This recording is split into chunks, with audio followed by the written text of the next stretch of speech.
No. No. No! Aha! So, you want to replace your workers with technology? Well, you've come to the right place. Throughout history, savvy businessmen like you and I have put our own success first. Why look after the little man when you can make a big profit? Try not to think of the members of your company as individuals with wants and needs and families and useful things to contribute to your business if you'd let them. No. Think of them as a dent in your bottom line. An inconvenience you really ought to drive over with your Bentley. We're going to replace all those underlings with the wonders of modern machinery. Let's begin. So, your boss has got hold of some shiny new piece of technology and they've decided they don't need you anymore. But what can you do about it? Well, you can learn from the workers who came before you. When people were replaced with tech in the 1100s, or the 1800s, or the 1980s, what did they do? What did they get right? What did they get wrong? And how did the CEO triumph in the end? How did we maximise profits, create new empires? And how did one strike of tech advances in the London suburb of Wapping lead to crushed unions, the erosion of workers' rights, and the birth of the mighty Fox News? yeah, we'll get to that.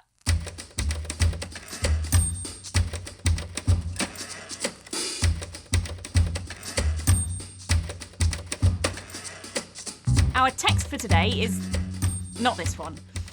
It is The End of the Street by Linda Malvern, which documents the beginning of the Wapping strike in better detail than any other source I found, and does its own investigative reporting into what some of the unions were up to. As we go along, I'll be including some sources on the screen here, and there is a full list in the description. Let's start in the 1100s. Let's look at windmills. Ah, so soothing. Look at it go round. Whee! No, I can't replace my workers with that. No, you can't, because replacing workers isn't the point of tech advances at this point in history. In medieval times, the windmill is in.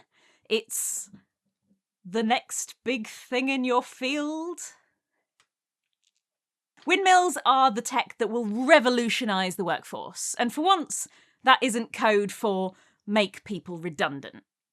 In medieval times, around the 11th century, you probably aren't being paid by an employer.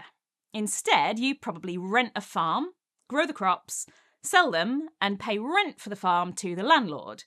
And if you're a serf, you'll also work 1 or 2 days a week on his farm. So the landlord gets the rent, and he also gets to sell his own crops that you've helped him farm. Nice for him. No real incentive to replace you, because you're paying him. Like, if he replaces you with a machine, who's going to pay him rent? So when the windmill comes along, no one gets laid off. It actually makes life easier because you don't have to grind grain by hand anymore. Sometimes tech really can be there to help you, not to replace you. And this isn't because of anything to do with the windmill in particular. It's about how you're getting paid. You could imagine, like, a capitalist version of a medieval farm where the lord has got like 20 people grinding grain by hand and he's paying you and taking the flour and selling it for a profit. And in that version, if one day he buys a windmill, then he doesn't need you anymore. But that's not how things work in medieval times. I'm not saying we should go back to the beautiful utopia of medieval feudalism or anything. But they had job security. Basically, because no one's worried about a windmill taking their job, what ends up happening is that tech advances don't always come from the top down. They often come from the bottom up. Can you tell me who invented the windmill? No, he's not famous, because he wasn't rich. Farmers are out there ploughing the field, grinding the grain. They know what inventions will make their work easier, and they make those tech improvements themselves. They're going, man, I wish I had a machine that would grind this grain for me. And once you've got that machine, you might decide to tweak the sails or the crankshaft or look up a third windmill part to make your job easier. These days, if there's a machine at your work and you have an idea on how to make it better, tough. That machine isn't yours, and your boss doesn't want you futzing with it. Can you imagine a cashier at Big Tesco tweaking the software on the self-checkout machines just in their shop? Like, they wouldn't be allowed to do that. It's a running theme that we'll see later. Workers can't adapt their machinery because modern companies don't allow that, and CEOs don't ask workers what improvements they'd like. So the kinds of tech advances you get are very different. You only get ones that benefit the bosses. You never get ones that only benefit workers. But in medieval times, this doesn't apply. The tech is helpful to workers as well as to the boss. So, the windmill makes grinding faster. Don't make any grinding jokes in the comments. It takes less effort, so you've got more time on your hands to do something else. Maybe you want to, I don't know, spin some cloth to sell on the side, or brew some ale, or maybe you just want to chill out with your family. But there's a catch. Even though workers are the ones who invent the windmill, that doesn't necessarily mean every worker is thrilled about a new windmill in your area. But windmills are great, I hear you say. You are all saying that, right? I mean, why wouldn't you be thrilled about a windmill? They are inherently thrilling. Well, I've got it from here, peasant. The landlord owns the windmill. No one else owns a windmill for miles around. I can't make you redundant, but I can make you pay through the nose for the privilege of using the machinery. Did I invent it? No. Am I gonna profit from it? Yes. Advantage 1 to the successful businessman. Now, enough of this. Time to actually fire someone. My firing finger is twitching. Who can we stiff next? Ah, yes. Luddites. Those lowly, boring, stupid people who hate my lovely new technology. No. Right. Let's knock this on the head before we get any further. People these days use Luddite to mean someone stuck in their old ways, refusing to accept positive change.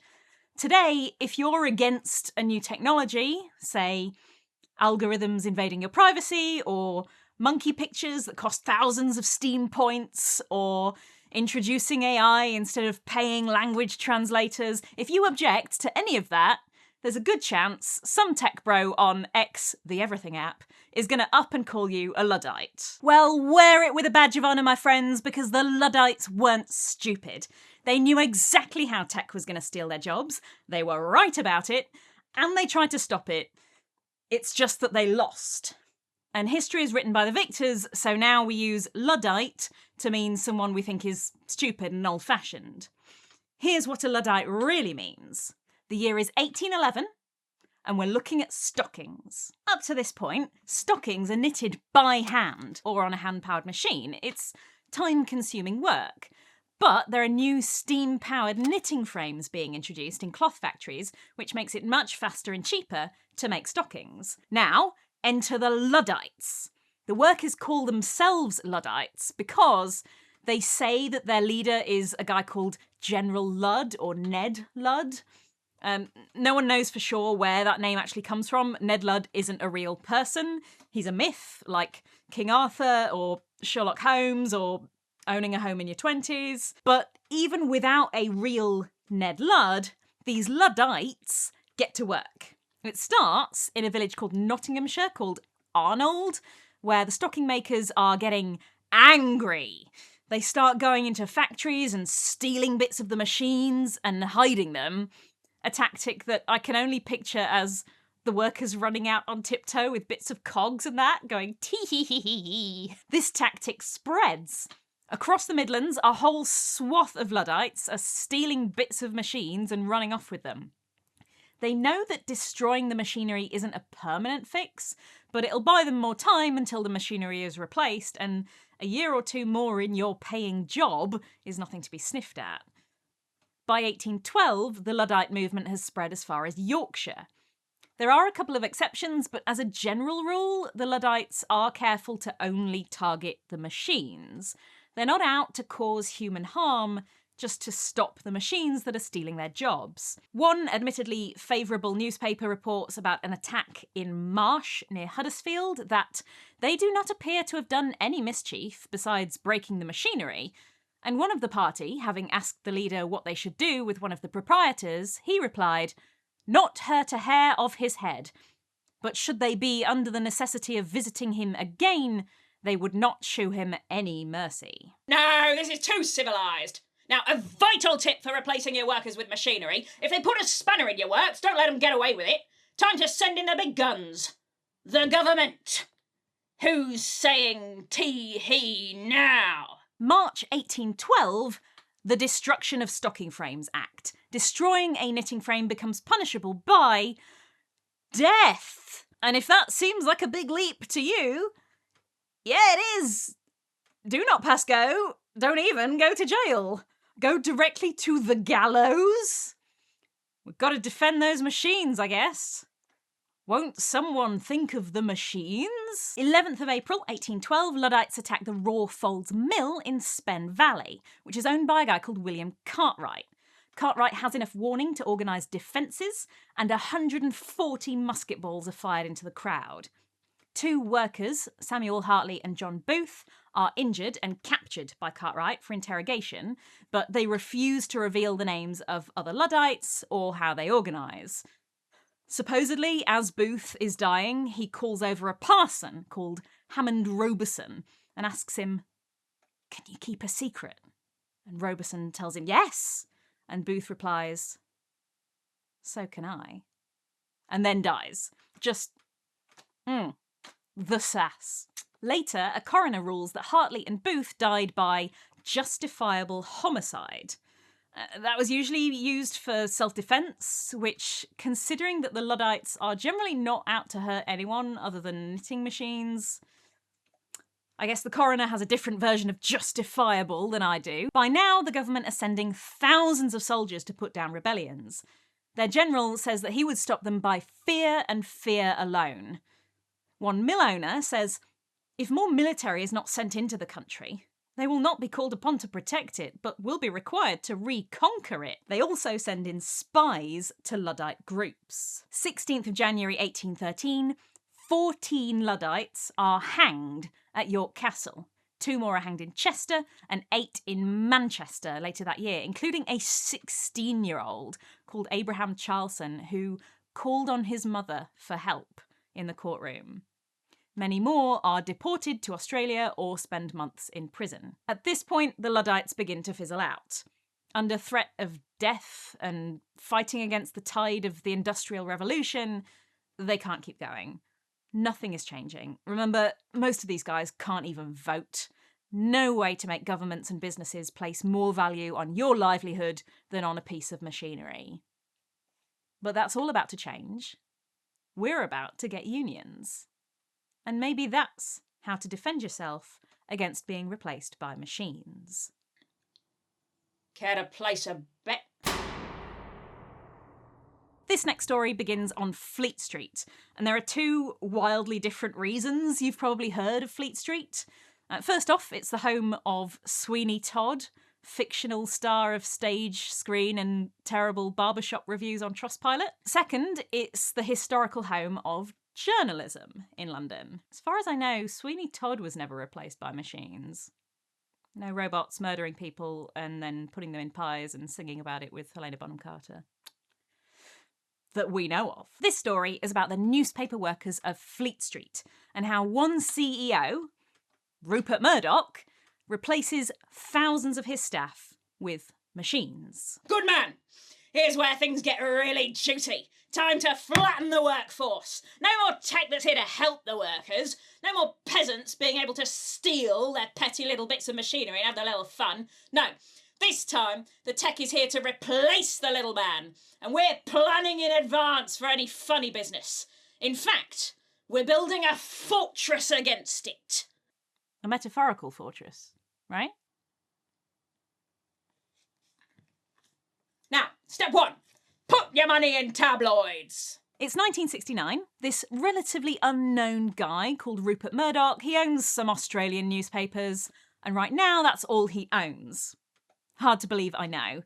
And he wants to branch out. He buys 2 British tabloids, the News of the World and The Sun. The Sun was originally known as the Daily Herald, but readership is tanking, so Murdoch can swoop in and buy it cheap.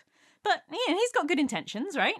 Talking about The Sun, he says, "The most important thing to remember is that the new Sun will be a paper that cares. The paper that cares passionately about truth, beauty, and justice." It takes 1 issue, before Murdoch introduces the page 3 bikini girl. Truth, beauty, and justice. Oh God, I've got to explain this for the foreigners, don't I? Oh, this is going to be embarrassing. All right, for our non-UK viewers, and for anyone blissfully young enough to have missed this frankly embarrassing chapter of our history, page 3 becomes an institution of UK tabloid newspapers, especially The Sun. So it goes front page headlines, bang, tits, because readers apparently can't make it more than 2 pages into the news without a boob interlude. Darling, I can't possibly read any more about the Vietnam War until you get your tits out for the lads. And this tradition goes on until 2013 in The Sun and 2019 in its rival, the Daily Star. 50 years of this.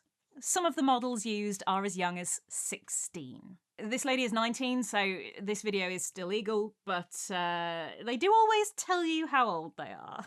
And then they always have a little blurb that's just puns about whatever she's dressed as. So apparently this lady used to work for the water board, so these are like water-themed jokes or like plumbing-themed jokes. Turn on to Helen. We're always happy to tap new reservoirs of talent, and today we present Helen, a water baby who's bound to have the lads running hot and cold.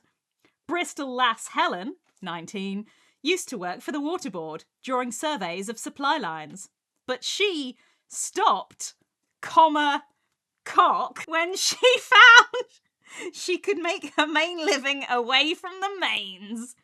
As you survey Helen's own lovely lines, just remember, we've many more marvels in the pipeline. I don't have any problem about guys being horny on main. I actually think we should be less prudish about this sort of thing. But can you imagine trying to explain this to a foreigner? It's really embarrassing. Also, I wanted to buy like a vintage 1980s copy of The Sun, so I just got whichever one was the cheapest on eBay, and I can't show the cover of this because it's about a child bride and they've printed her fucking photo, like her entire face and legal name, for a girl who is being raped. Also, the main thrust of this article is not that we should do anything to protect child brides. They obviously don't care about protecting child brides, otherwise they wouldn't have published her friggin' photo. The problem that they have is that the couple is Iranian and immigrants. And so the article's about oh, look how weak and woke our government is for letting these heinous criminals into our country. Fucking disgusting, honestly. Anyway, back to Helen. I'm very ashamed to say this about my country, but the page 3 tactic works. Murdoch plucks The Sun out of obscurity in 1969, and by 1976, it's the biggest selling newspaper in the UK. And it's not just The Sun. By 1981, Murdoch also owns the News of the World, The Times, and the Sunday Times. He is well on his way to being the mogul we all know and loathe, and he's got big plans. As Anne Field, former national officer of the UK print union Unite, puts it, I don't use the word evil, but he is after global power on a scale that most people think is fantasy. But while Murdoch is gearing up for bigger things, the workers have been busy too. Since the Luddite days of secret organising, we've learned to unionise. Also, we stopped sending people to Australia for joining unions, so that probably helped. And CEOs hate it. So, rather than work as individuals, the workers now form trade unions. And just in case you're not familiar, Dry business concepts are oh so fun with Trade Unions 101. For those who've never been in one, a trade union, or just a union, is a group of workers who all do the same job or work in the same industry. For example, I'm in one for tour guides.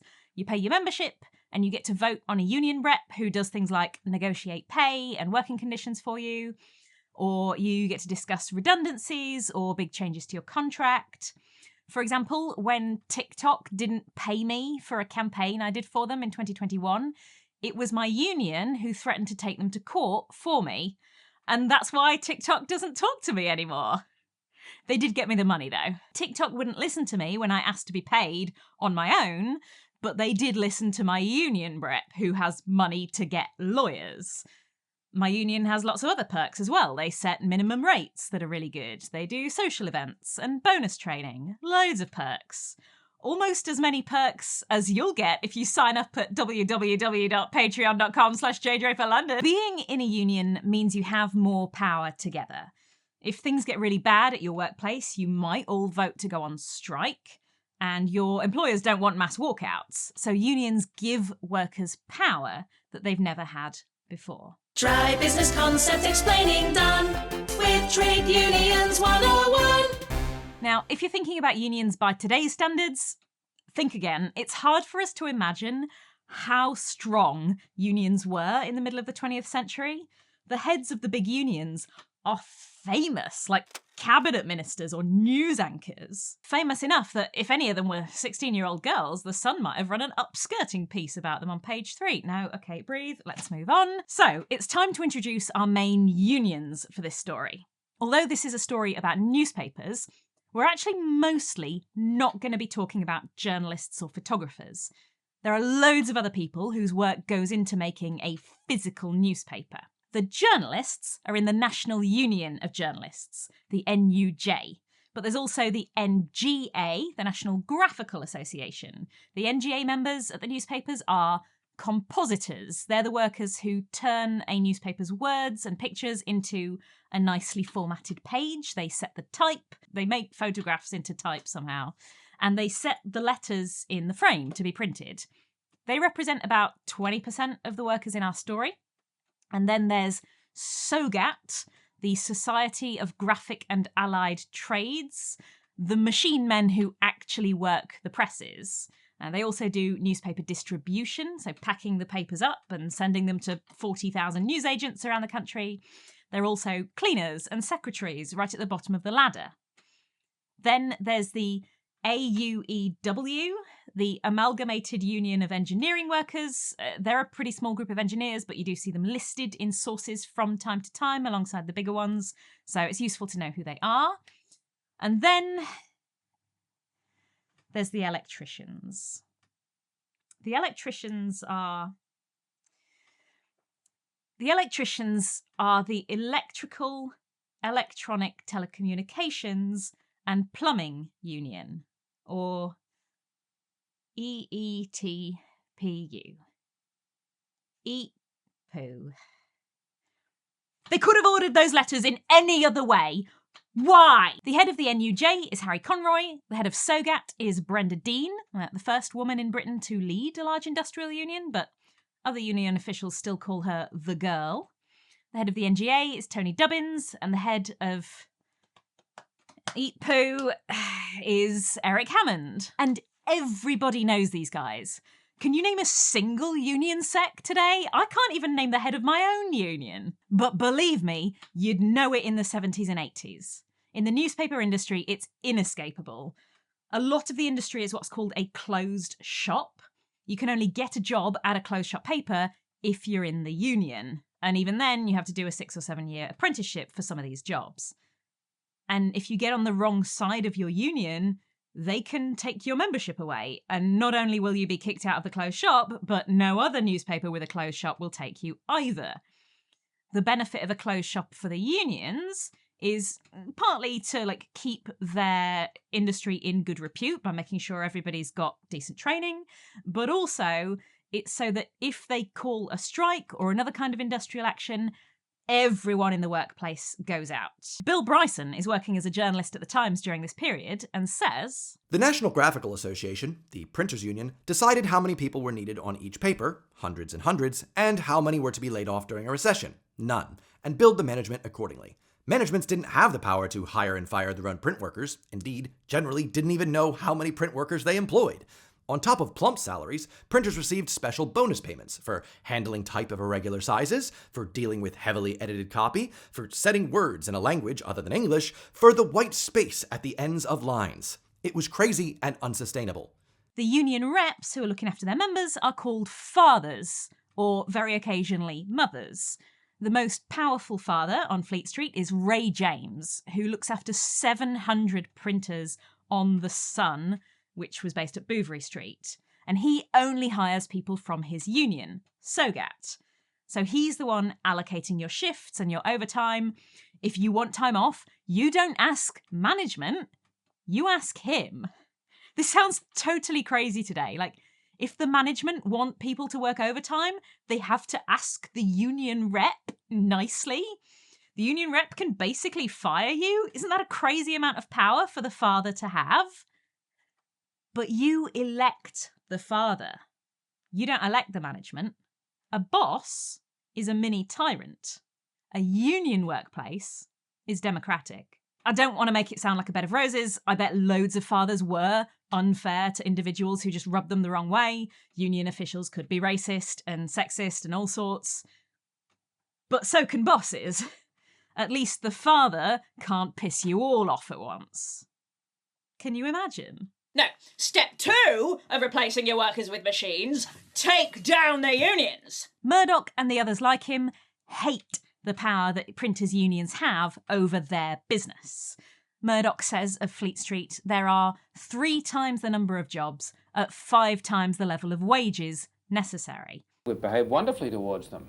We have put up with them for 16 years, paying the highest wages in Britain for the fewest hours. And under the leadership of Murdoch and his editor, Kelvin Mackenzie, the Sun's editorial direction is decidedly anti-union. During the miners' strike in 1984, Mackenzie runs anti-union pieces, implying that the National Union of Mine Workers is dictating to the miners rather than looking after their interests, and even featuring a photo of Arthur Scargill, the president of the National Union of Mine Workers, with his arm in the air, titled Mine Führer. Mine, like coal mining.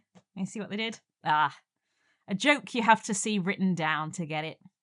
The best kind. When Mackenzie tries to run this story, the Printers' Union refused to print it. They don't want to run stories that make unions look bad.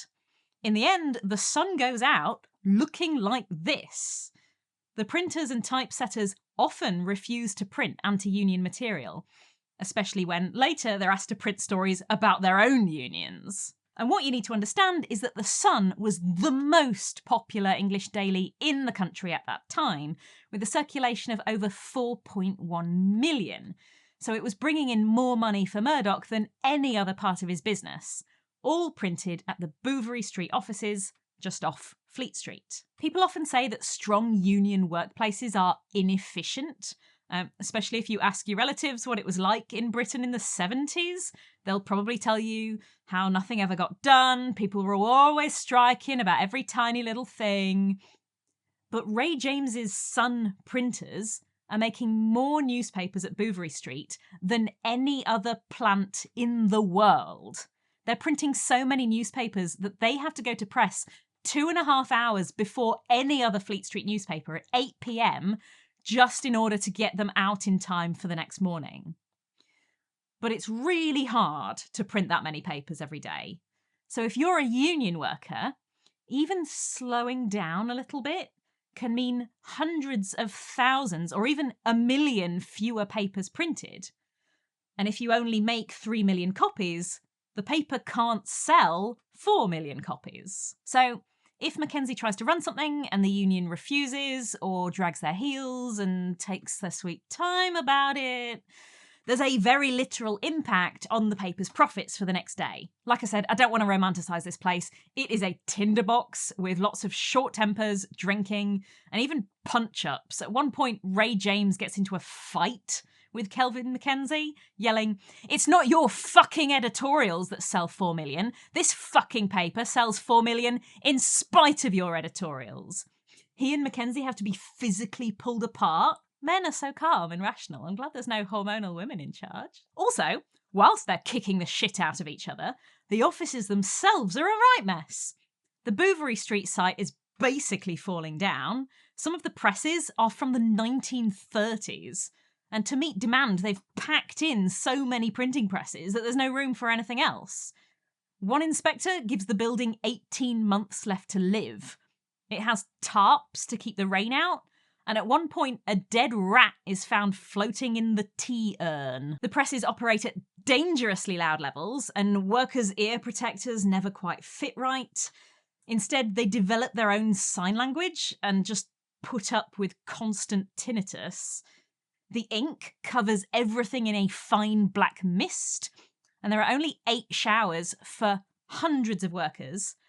And the ink gives you cancer. Sometimes, like on the 15th of March 1985, a plate breaks. There's a huge bang, like a bomb going off, and shrapnel flies through the air.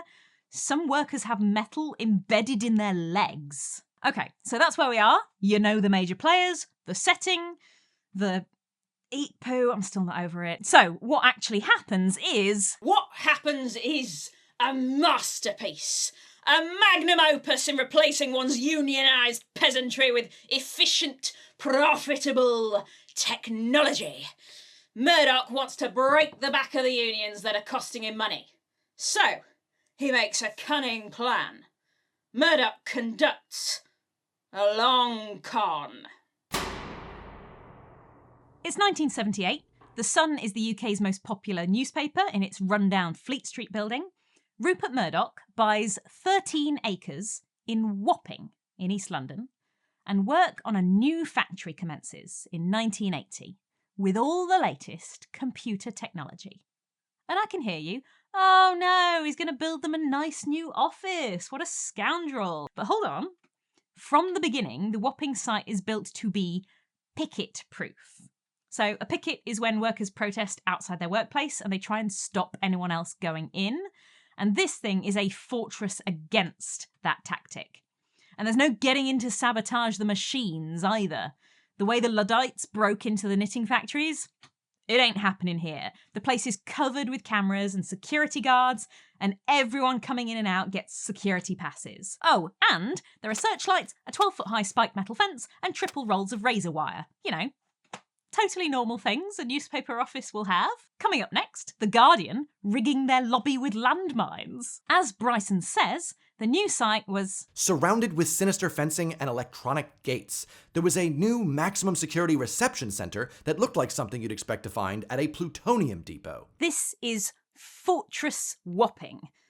Murdoch is preparing this to be his base from which he can take on the unions. And if that sounds like an evil supervillain thing to do...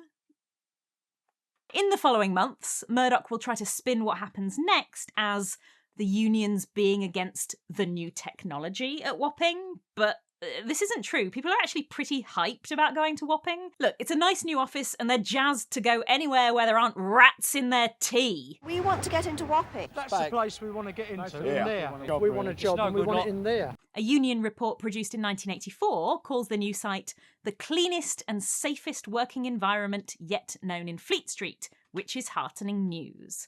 Around this time, Murdoch hires a new technical director, John Keating. John Keating was from the UK, but he worked at the Washington Post in the US during a labour dispute in 1971, where management secretly trained non-union workers to run the presses under a plan codenamed Operation X. When the union printers went on strike for 139 days, the Washington Post seamlessly swapped them out for the non-union printers. They only lost a single issue.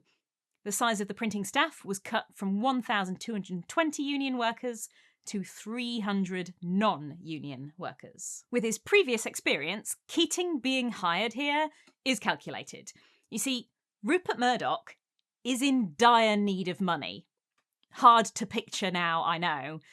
But at this period, he's just borrowed $2.6 billion to buy a movie studio, a chain of magazines, and 6 television stations that will become Fox.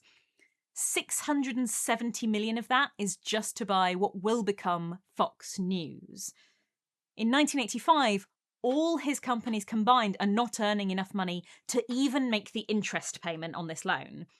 The only way for him to not crash spectacularly is to squeeze more money out of his UK newspapers. As one union leaflet says, he has just bought 6 American TV companies, but he needs even more profits to pay for them. So this isn't a problem he needs to have, right? Like, he doesn't need to buy $2.6 billion worth of the entertainment and news industry.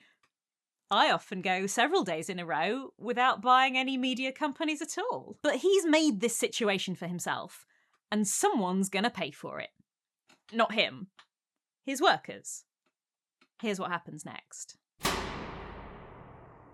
10th of February 1985. Murdoch and his lawyers and executives discuss a new London evening paper called The London Post, which is going to be produced at Wapping using computers, so not typeset by hand by the NGA members.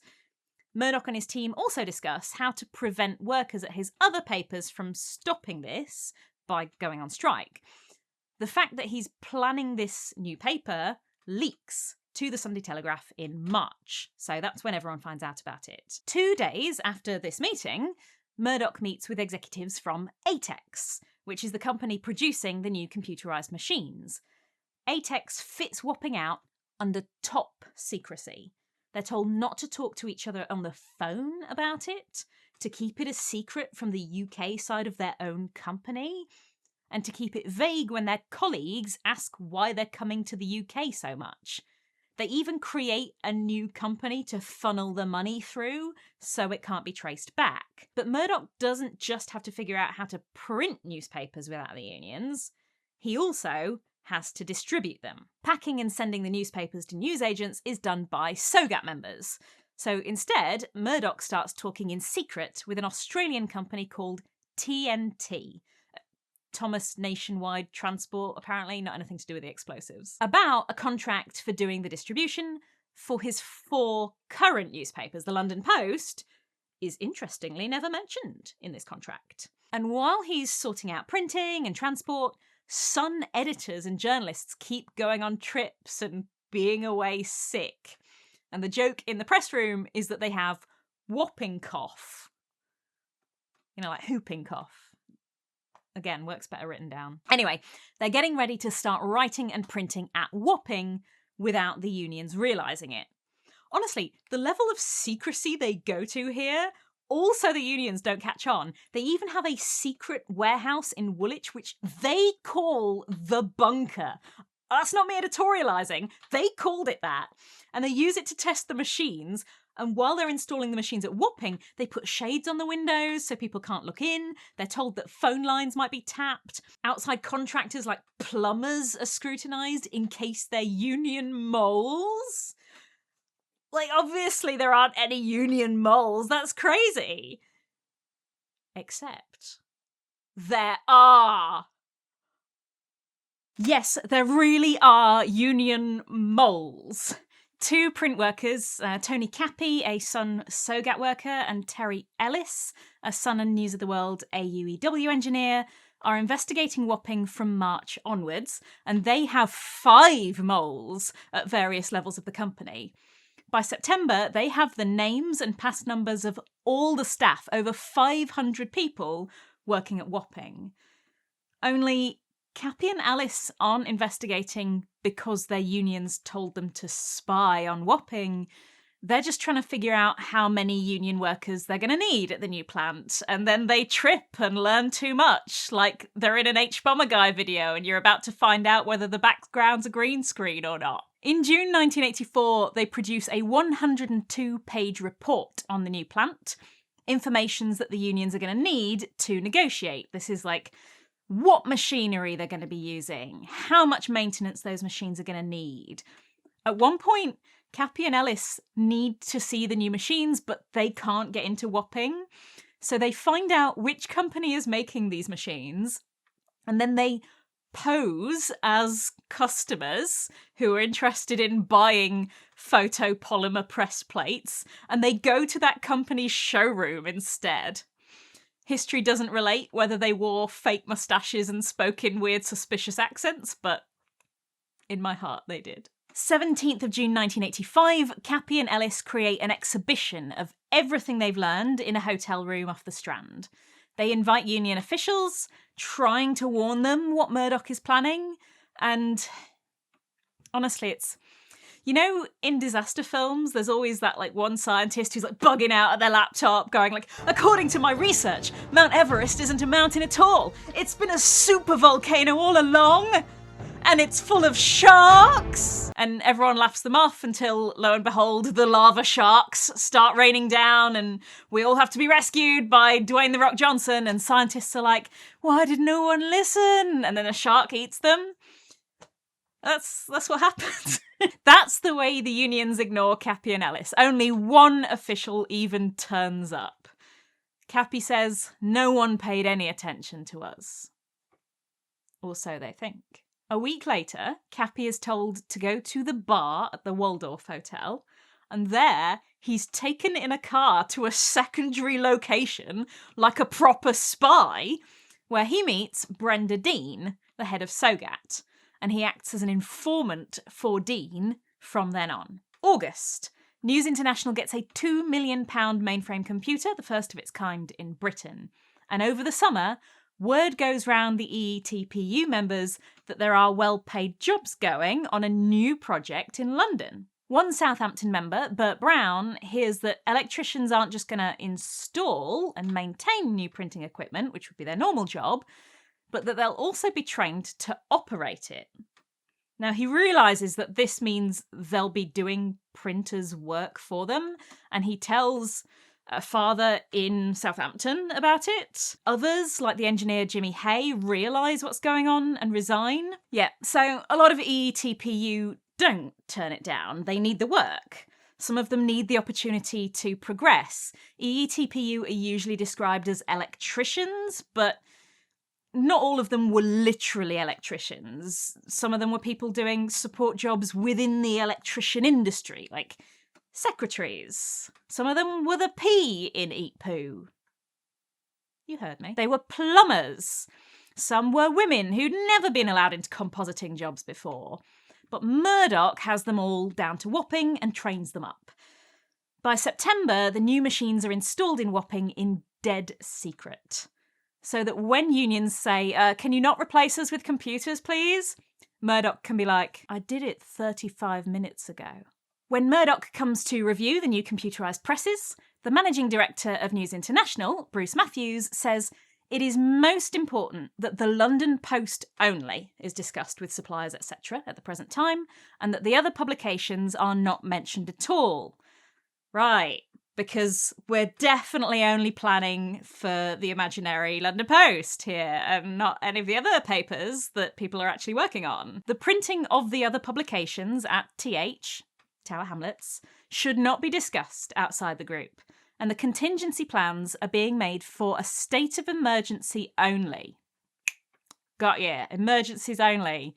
Definitely not planning to move the other newspapers here, it's just a contingency plan, not the main actual plan.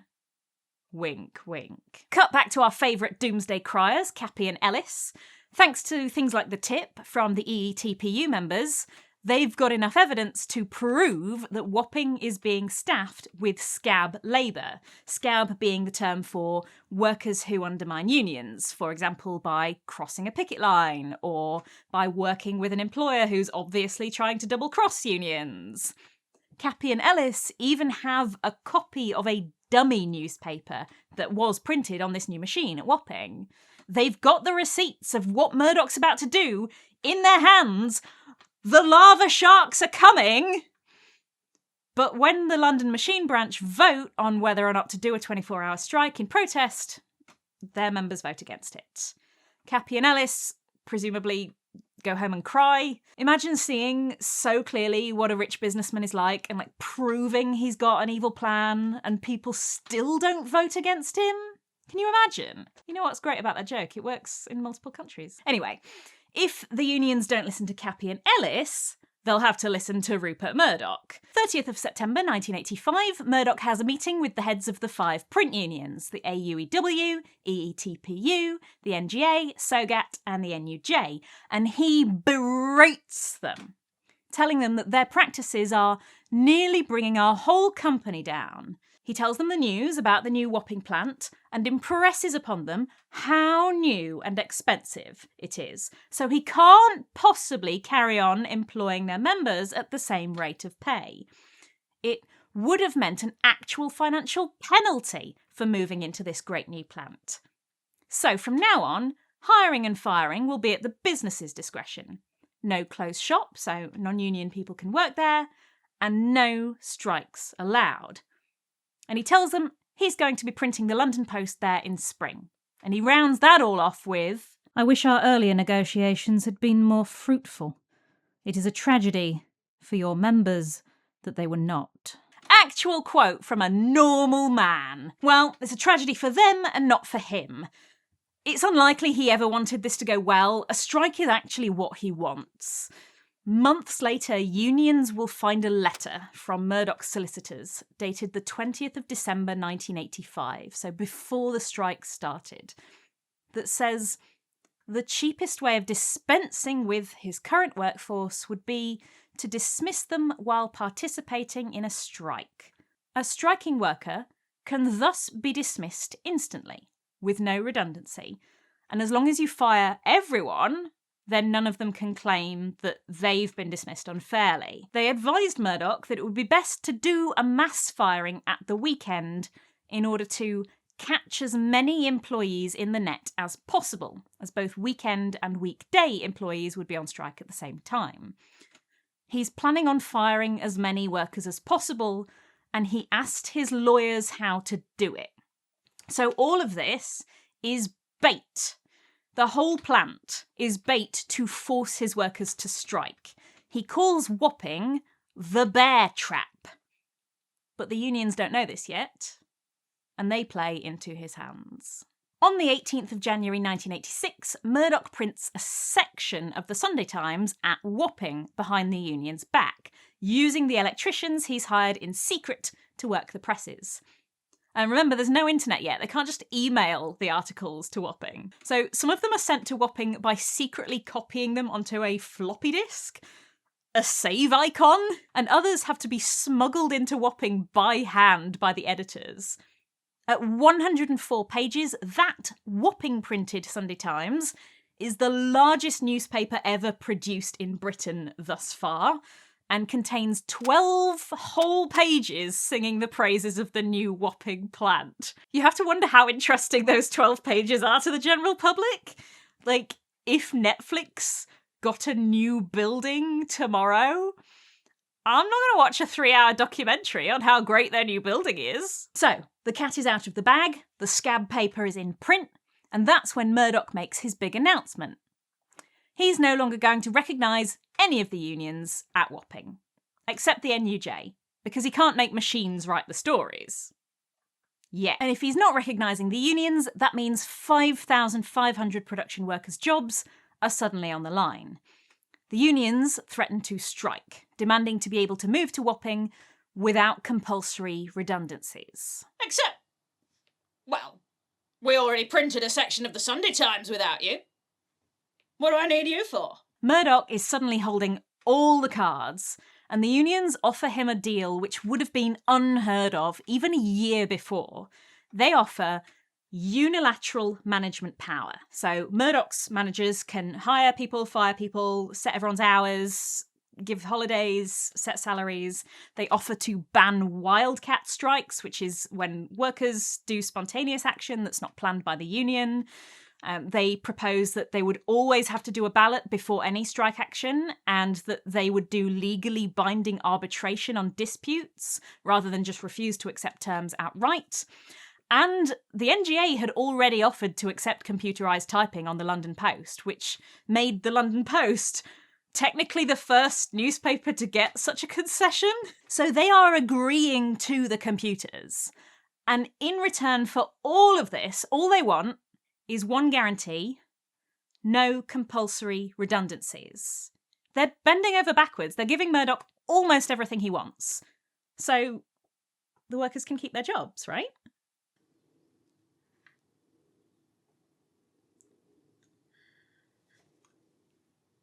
No deal.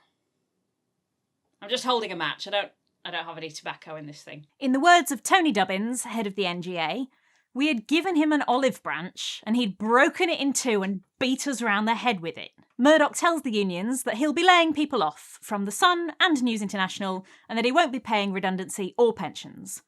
There will only be state compensation. The deal he offers for all 4 papers is a long list of demands that unions call the Dirty Dozen, including no job security, so management can change the terms of your job and your working method at any time, no minimum staffing levels, so understaffing and overworking your team are in, baby, no closed shop, so employees don't have to belong to the union, management having the right to choose who's hired and fired, promoted and transferred, disciplined and dismissed, and no strikes or any other industrial action for any reason whatsoever. If you are involved in any industrial action, you can be immediately fired.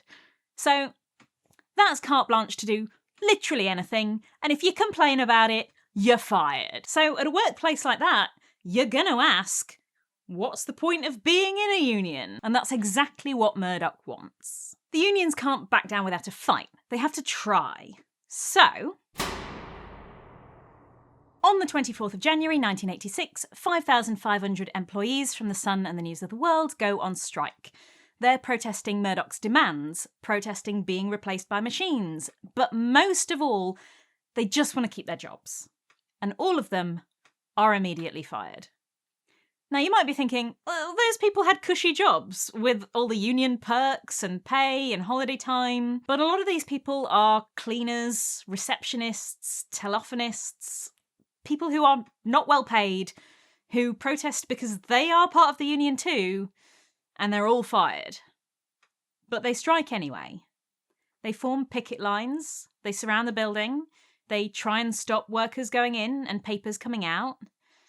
But welcome to Fortress Wapping, my tiny friends. Remember the triple rolls of razor wire. Remember the searchlights. Remember the 12-foot-high spiked metal fence. Turns out, unions aren't the only ones who can learn from the Luddites.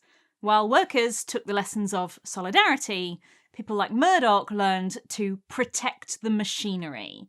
Protect the workplace, protect your bottom line. And get the government on side, obviously. Maggie! Are we still allowed to do capital punishment? I thought that worked really well with the Luddites. No, all right, well, can we at least make it illegal for them to picket us properly? If we can't hang them, we could at least squash them, am I right? Yes, metaphorically, of course. If the barbed wire didn't stop the strike in its tracks, the unions are about to get slapped by the long arm of the law. The Thatcher government had introduced new legislation after the miners' strikes in 1985, which made it harder for workers to unite against their employers. Back in the miners' strike, thousands of miners had physically blocked the gates to their mines to stop trucks getting in and out. Under the new rule, only 6 people are allowed to do that at a time. Nearly 6,000 people are losing their jobs, but sure, a picket of 6. Also, those 6 people are not allowed to block the road, get in the way of vehicles, or try and persuade people to stop working. So I guess legally, they can just, stand there silently in front of the barbed wire and watch the trucks go through. By nightfall, brand new articulated lorries were arriving to collect papers, with little effective interference from the small legal picket allowed by the police. I found this footage of the picket outside the Sunday Times building, and look how easy it is for Andrew Neil to walk through the picket line. Oh, please don't go through. Yeah, all right. And if you break these new rules, it isn't just individual union members they'll go after. Murdoch gets the courts to go after the unions themselves. SOGAT is slapped with multiple court injunctions, no stopping, restraining, or following the delivery drivers. Totally different unions get banned from showing any support at all. The Transport and General Workers Union get banned from telling their members not to cross the picket line. The Postal Workers Union gets sued for telling their members to stop delivering the Sun's scratch cards. Thanks to the Thatcher's government, it's already illegal to join the picket if you aren't in a union. So If you're a friend of a worker or a family member or a worker from a different union who realises this can happen to you too, you can fuck right off. 8th of February 1986, the first mass demo at Wapping. We're not allowed more than 6 people on the official picket, but what if we did a march to Wapping instead and then just casually hung out after the march? There's no rule about how many people are allowed to be on a march. There ends up with 3,000 people outside the Wapping gates. The march is prominently led by women, like the head of SOGAT, but also tea ladies, cleaners, telephonists who'd been sacked. There are shows of union sympathy from every corner. The Labour Party announces that they'll no longer speak to any journalist from News International, which honestly sounds partly like it was for their own enjoyment. God, I've got to speak to Kelvin Mackenzie today. Can we boycott him for something? Also, all these people striking work in the media industry, so you can bet they use their skills to roast Murdoch. There's a fake Sun gets printed with the headline, "Murdoch fucks donkeys." There's another one where Murdoch is a page 3 girl with tits all over his body. My personal favourite, someone made a parody comic of Tintin and Captain Haddock joining the strike. And Tintin says fuck in this comic. And him and Captain Haddock eventually decide that winning this strike alone isn't enough and they need to create a more equal society for all. There are so many marches and demos organised alongside the tiny picket. And they're organised not just by the main unions, but also there are sympathy demos organised by other unions and support groups like Women Against Murdoch and Lesbians and Gays Support the Print Workers. There are mass demos every Wednesday and Saturday night, with some as large as 5,000 people. Although Brenda Dean condemns violence and tries to keep picketing peaceful, it isn't always. One Times journalist, Chris Warman, has a broken beer glass smashed in his face by someone who is never caught. Some Wapping employees are followed home or receive death threats or have their car windows smashed. Wapping becomes the most heavily policed part of the UK. And it's not like nothing else is happening in the 80s. This is the middle of the Troubles, the 30-year violent conflict in Northern Ireland, and per square foot, Murdoch's newspaper plant gets more police presence. There are an average of 300 police officers at Wapping every day, and at least 130 every night. At one point, as many as 1,800. There are 3 permanent and 16 temporary roadblocks. It's estimated that the police spend £5.3 million of taxpayer money on protecting the Wapping plant. And while the law is fending off their unions, they're also bending the rules for Murdoch's team. Traffic lights get turned green to give their vans a clear run. They're allowed to break speed limits and ignore lorry restrictions.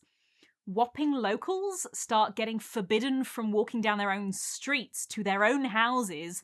Their cars get towed to make space for newspaper lorries. They can get arrested for being on their own roads so that Murdoch vans can drive it like they stole it. And by stealing it, I mean stealing workers' jobs, I guess. Okay, so who's actually doing these jobs? Now, not everyone gets the rough deal that SOGAT and the NGA get. The NUJ is exempt from Murdoch's crazy demands because his papers still need journalists. The editor of The Sun, Kelvin Mackenzie, tells his journalists that Murdoch is going to make them a generous pay offer to come to Wapping. But the NUJ are trying to show solidarity, and so they tell their members, you'll be expelled from the union if you go. On the 24th of January 1986, Murdoch offers each Sun journalist £2,000 to retrain on the computers at Wapping. The Sun's journalists overwhelmingly decide to break from their union and go to Wapping. What's worse is they fold cheap. Murdoch had budgeted to go as high as £6,000 per journalist, but they don't even negotiate. He's ecstatic. This guy is hard up for cash, remember? So what worked with The Sun, they try with the Times. The editor of the Times is Charles Martin Wilson, and the editor of the Sunday Times is Andrew Neil. And they tell their journalists that either they go to Wapping, crossing the picket line, or they'll be in breach of their contract and they will be fired. But if they go, they'll get a £2,000 raise and free private health insurance. In the UK, that is very fancy. Most people use the NHS. And Wilson apparently tells them, in the words of journalist Bill Bryson, "We're sending you to Wapping, you soft English Nazis. And if you work very, very hard and you didn't get on my tits, then maybe I'll not cut off your knackers and put them in my Christmas pudding. Do you have any problems with that?" Or words to that effect. Yeah, if any memoir ever says words to that effect, what they mean is, I made that bit up. In case it isn't obvious, Charles Martin Wilson is Scottish. Apparently Bill Bryson remembers him as, like, groundskeeper Willie. Damn Scots! They ruined Scotland! I thought my Scottish accent was bad. Meanwhile, the Times NUJ is telling its journalists not to go to Wapping. The head of the NUJ, Harry Conroy, says, if you do go, you will be breaking an NUJ instruction. You will be breaking union rules, and this will probably be the last time you make a free trade union decision. One reporter at the meeting yells, "I want to go, but I want to go with my head up, not on my knees eating Murdoch shit." The Times NUJ debates what they should do for 17 hours. Some journalists are in tears, worrying that they're going to be fired tomorrow. When the Times NUJ finally vote, the NUJ's position loses by just one vote. 57 to 58. In the end, the members vote to go to Wapping, provided that the management agree to some conditions, like agreeing to negotiate with the union about pay next year. Honestly, I don't even blame them that much. Like, their choice is between cushy healthcare and a decent raise, and being fired for no reason. Also, if you're a journalist, you probably find the print workers really annoying. You remember all the times you worked for weeks on a story only for the compositors to go on strike that day, so it never got printed. Or you remember them putting a load of spelling mistakes in your article so you look like an idiot, but you're not allowed to say anything because changing the spelling is like a union job, you're not allowed to do it. Bill Bryson definitely doesn't have any love for the compositors and the printers. And you've got a family at home, you've got bills to pay, you've worked your way up in a profession that you love and want to stay in. Sometimes journalists do refuse to go. They wear red carnations in solidarity with the print workers, but Murdoch's not changed your conditions, and your union has not voted to strike. With all these new laws, it would be illegal for the journalists to strike unless they have some beef with Murdoch themselves. They can't just do it because they don't like how a different union is being treated. Sympathy strikes are not allowed. So the most you can do if you're a journalist is just carry on working, but at the Fleet Street office instead of Wapping. As the journalists leave Fleet Street that night, police are already surrounding the building. I don't know that I wouldn't have folded and taken the money. There's also the EETPU guys that I have been making fun of. Look, that's a much more obvious form of scabbing, which isn't great. But again, this union does not have any beef with Murdoch in particular. And as much as I've enjoyed playing a cartoon evil businessman, the problem isn't even really Murdoch. I mean, I wouldn't run a business like that, but I don't think it's realistic to just ask billionaires to be nicer. God grant me the serenity to accept the things I cannot change, courage to change the things I can, and wisdom to know the difference. The thing we can change is the government that makes the laws about what bosses are allowed to do, what unions are allowed to do, how big your picket's allowed to be, and what the police spend their time doing. The problem is when the government puts its thumb on the scale so that it's not a fair fight anymore, especially when it puts its thumb on the scale in favour of one rich guy versus thousands of their own voters. Also, Murdoch isn't the only rich guy being a complete pig here. I do also want to tell you about the newspaper editors. Andrew Neil is the Sunday Times editor, and he goes on to really excel himself. Under his editorship, the Sunday Times will go on to call HIV a politically correct virus, spread misinformation about effective tests and treatments for HIV to scare people off using them, repeatedly say that HIV doesn't cause AIDS, that straight people can't get it, and when a scientific journal criticises them, the Sunday Times says they are being censored and silenced. He fucking loves the wars in Iraq and Afghanistan, claiming that Saddam was linked to 9/11 and developing nuclear weapons, and that any newspaper who criticises the Afghanistan war are wimps with no will to fight. He labels The Guardian as the daily terrorist. And once you know all this, it's even funnier that if you have heard of Andrew Neil outside of the UK, it's probably because he once humiliated right-wing pundit Ben Shapiro on live TV. Why is it that a bill banning abortions after a woman has been pregnant for 6 weeks is not a return to the Dark Ages? What's your answer? My answer is something called science. Human life exists at conception. It ought to be protected. Now, back to my question to you. You purport to be an objective journalist. BBC purports to be an objective down-the-middle network. It obviously is not. It never has been. And you as a journalist are proceeding to call one side of the political aisle ignorant, barbaric, and sending us back to the Dark Ages. Why don't you just say that you're on the left? Is this so hard for you? Why can't you just be honest? Mr. Seriously, Shapiro, it's a serious question. Mr. Shapiro, if you only knew how ridiculous that statement is, you wouldn't have said it. Your book frankly, I don't claims think that this, you know what? society Honestly, is turning its back sir, on Judeo-Christian values. Yeah, what are those values? What are the values it's turning its back on? I'm not inclined to continue an interview with a person as badly motivated as you as an interviewer. So I think we're done here. I appreciate your time, sir. All right. Thank you so much. Thank you for your time and for showing that anger is not part of American political discourse. Now, Mr. Shapiro, we'll say goodbye. If you work for the BBC, because it's taxpayer funded, you do have to be really careful about saying your own personal views.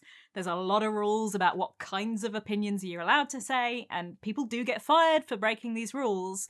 So Andrew Neil's being accused of being a lefty. We all know that he's mates with Rupert Murdoch and has crossed picket lines on camera. We know it. He knows it.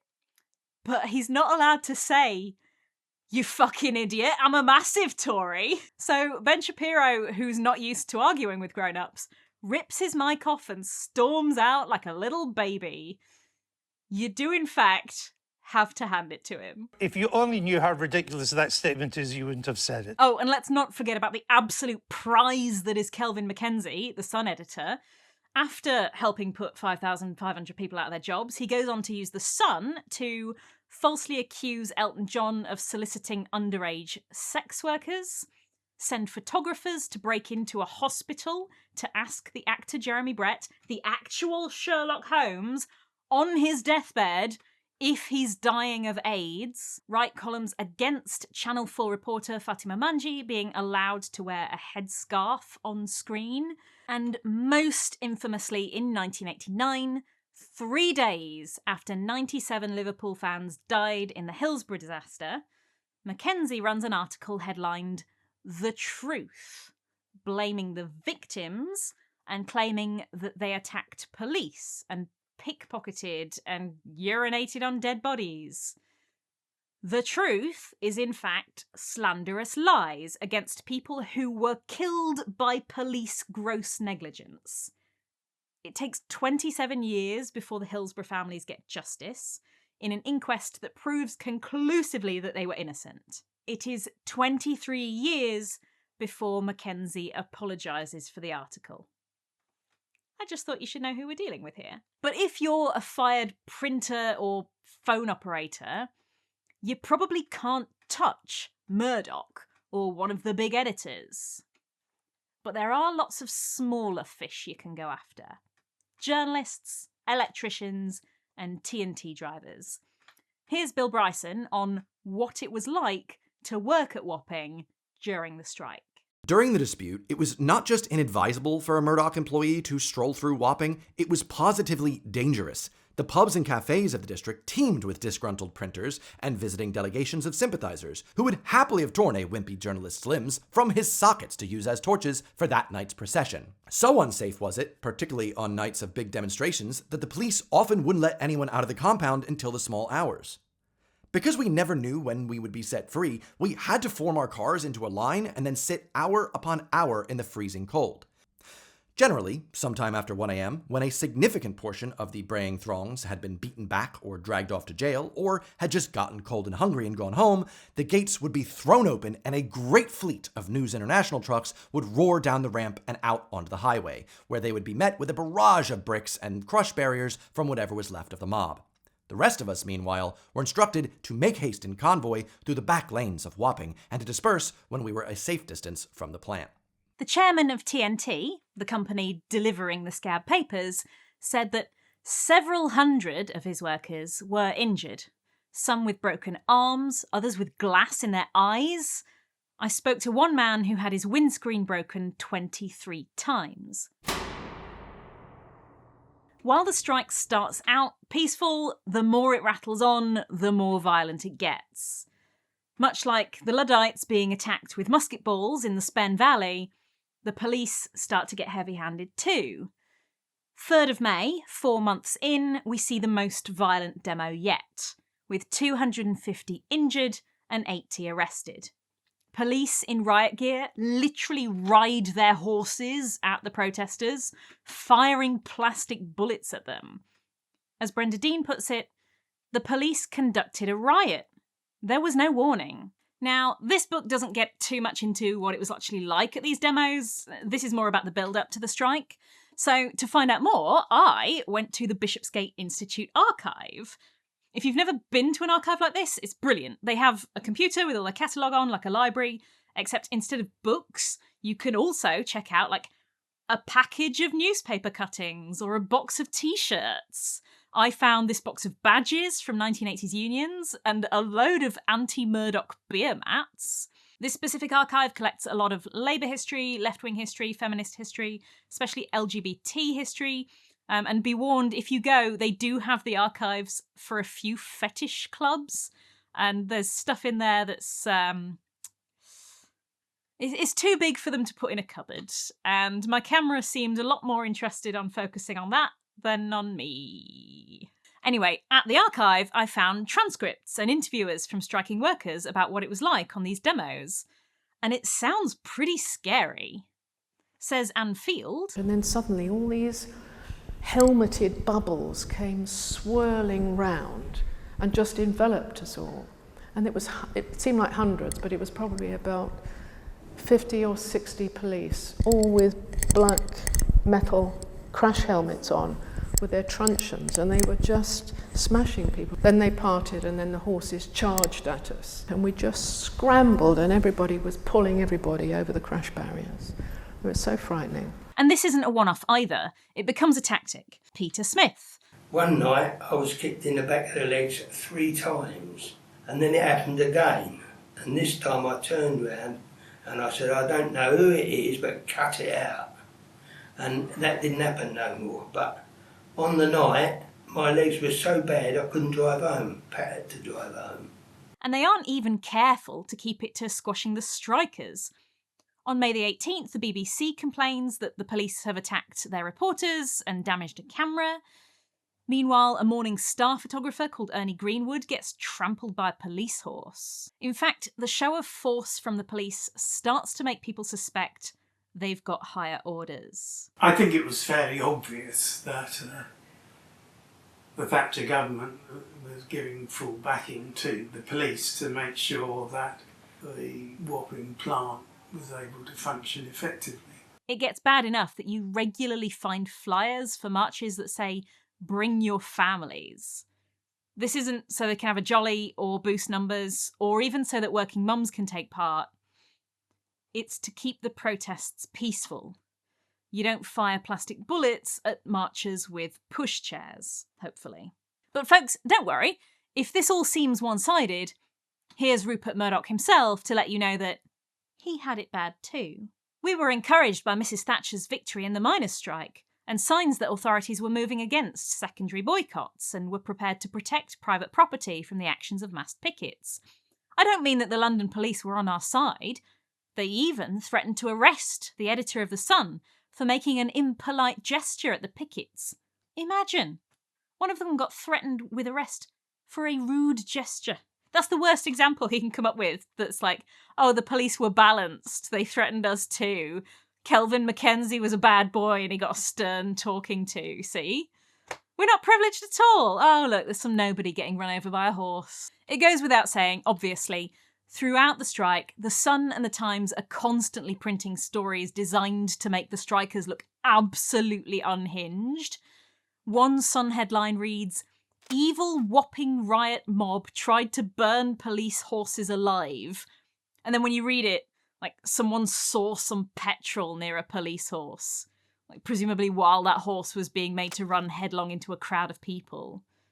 There's evil here, all right, but it's not because anyone's trying to burn horses. 10th of January 1987, a 19-year-old called Michael Delaney is killed after being run over by a TNT lorry delivering newspapers out of Wapping.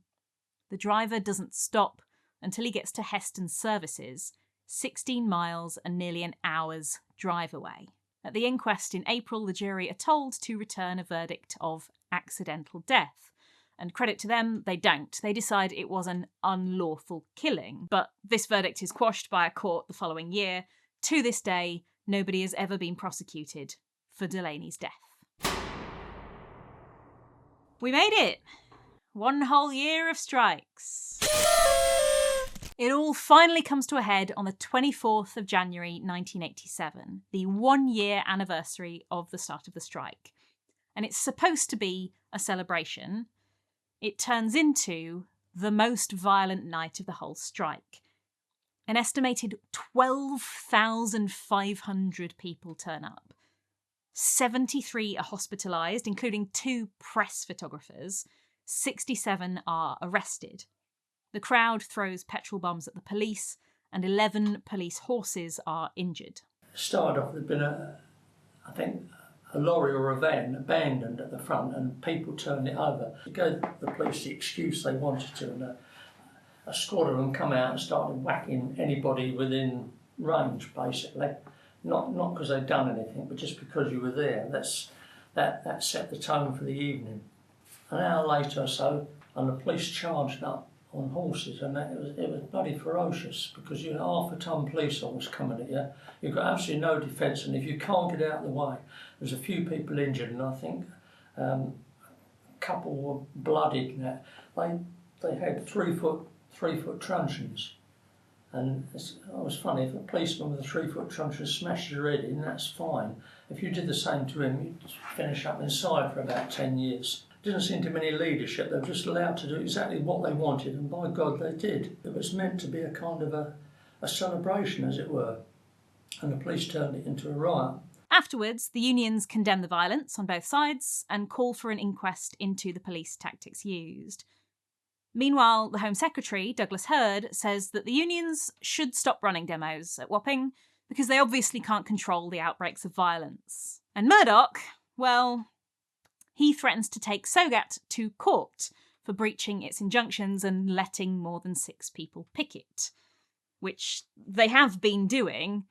Sogat's lawyers tell them that News International will probably win and can demand huge damages, fines, and the sequestration of their assets, which will completely bankrupt them. So, in the end, it's the 1-year anniversary clash that ends the whole thing. Remember the way the Luddites fizzled out? Like, against the tide of the Industrial Revolution, they couldn't go on. And in the 1980s, the unions are no different. It's not the computerised presses that beat them. It's rich businessmen and a government, courts and the police tying one hand behind their back. Want to know the best part? A whole year of strikes. Murdoch's papers never stop. Not a single day of printing lost. Not a single day where Britain misses out on her page 3 ladies. Smell it. Efficiency. Progress. Tits. Crushing defeat. 5th of February 1987. Sogat's leadership vote to abandon the dispute without even balloting their membership. The next day, NGA also calls their strike off.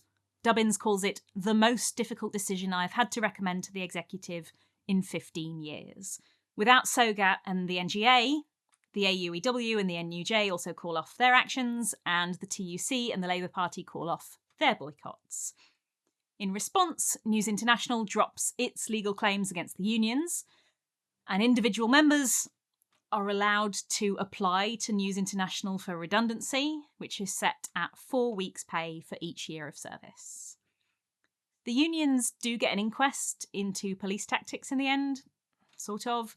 The Complaints Investigation Bureau run an inquiry into complaints about the police, led by Superintendent Wycrow of the Northamptonshire Constabulary.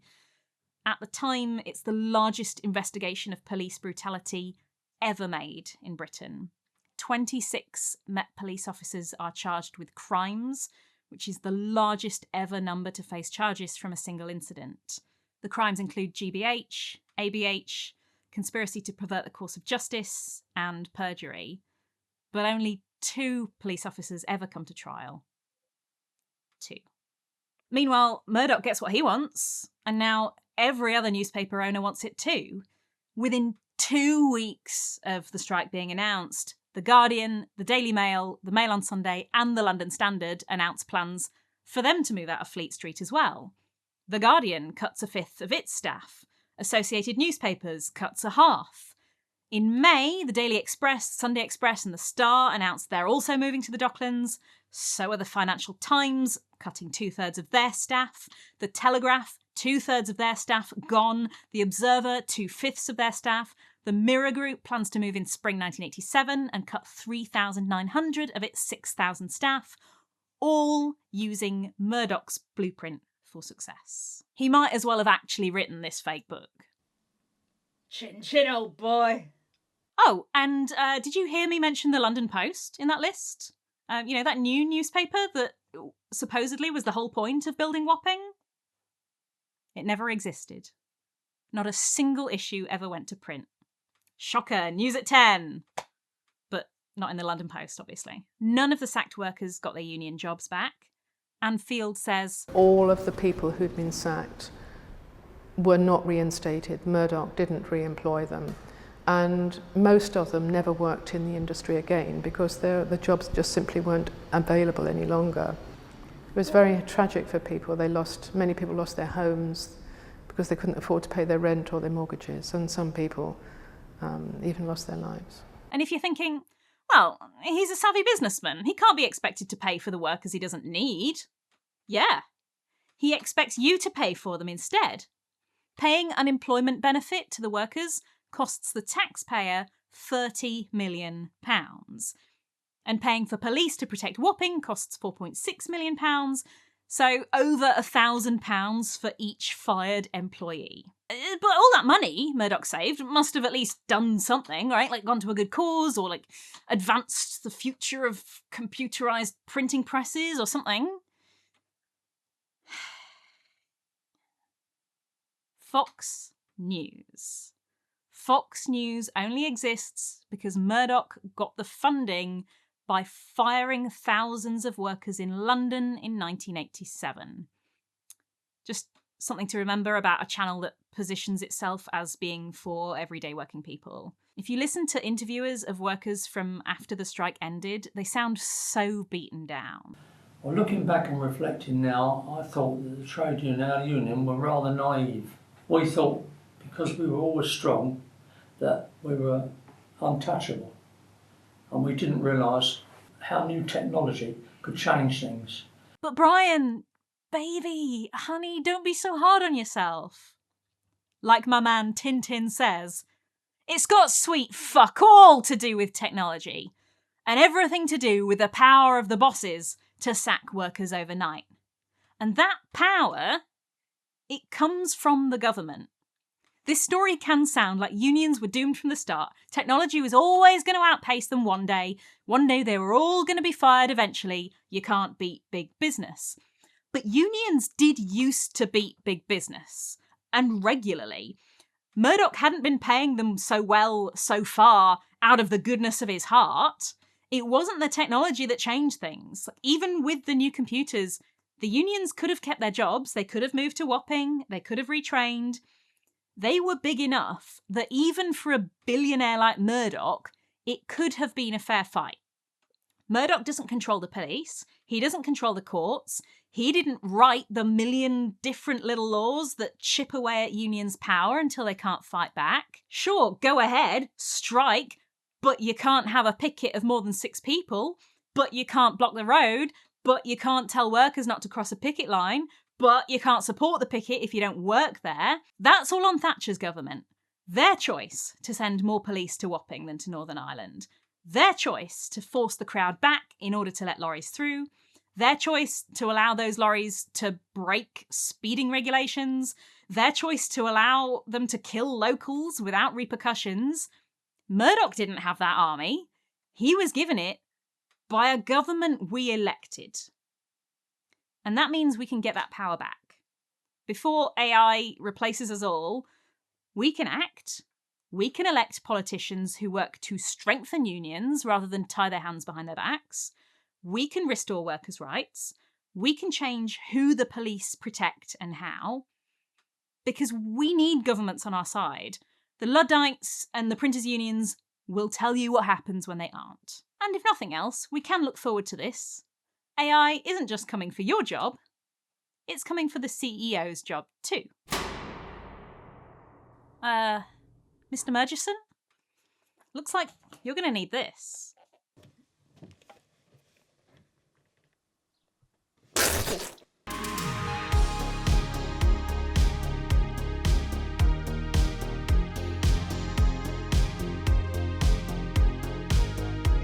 So my tour guide union is pretty strong, and we actually have really good minimum rates. In fact, I've just voted on what the union rates should be next year. But there is a way to get my tour guiding services much cheaper than union rates. I'm currently making a series where I take you on an impromptu tour through one of my favourite parts of London, and we have a great day out where nothing costs more than £10. In the first episode, I explore Southwark and show you where you can find an entire pipe organ to play and climb on an actual pirate ship. It's called The £10 Traveller, and you can watch it now on Nebula. Nebula is a subscription service for thoughtful and sincere video makers, and we make stuff there that you can't see anywhere else. I especially like this Jacob Geller video where he talks about games that do things you wouldn't expect games to be able to do, like make you play a specific pop song on YouTube so that the character in the game can sing karaoke to it. There are no ads on Nebula, not even this very plug. It's normally £60 a year, but by visiting go.nebula.tv/jdraper, you can get an annual subscription for half price at just £30 a year. So let me take you around London.